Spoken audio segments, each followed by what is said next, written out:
Hey guys, that was the Kepler Track in Fiordlands National Park on the South Island of New Zealand. This next part of the video will be for those that may want to do this hike.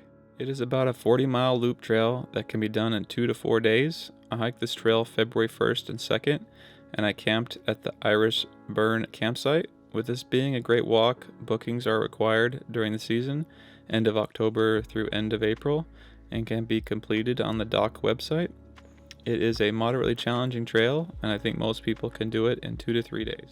I hiked counterclockwise. One thing to note is that there are not any water sources from the Luxmore hut to the Iris Burn hut. There are some streams and rivers as you get closer to the Iris Burn hut. Really enjoyed this trek. I love the combination of alpine with the views and the lush beech forests. This area gets a lot of rain. It was a real treat to see all the beech trees covered in different mosses and lichens. There are day hikes for the start of the loop, and here is the estimated walking time between huts. Kia are in the area, so the hut ranger at Iris Burn told us to leave our packs in the hut.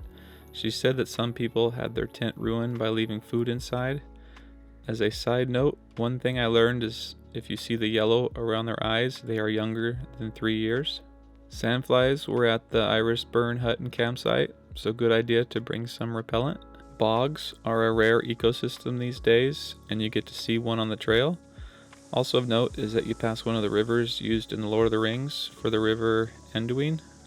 I also recommend going to Mavor Lakes, lots of quiet, peaceful campsites, and the area was used for many scenes for the Lord of the Rings.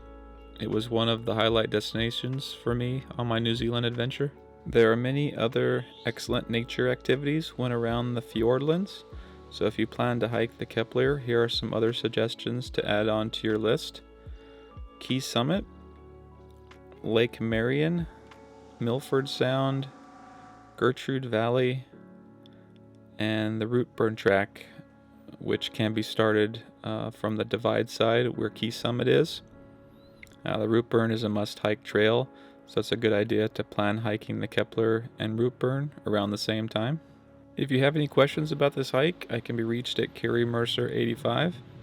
Thank you so much for watching, guys, and take care. Well, that's a wrap on the Kepler Track. 9 out of 10. Good one.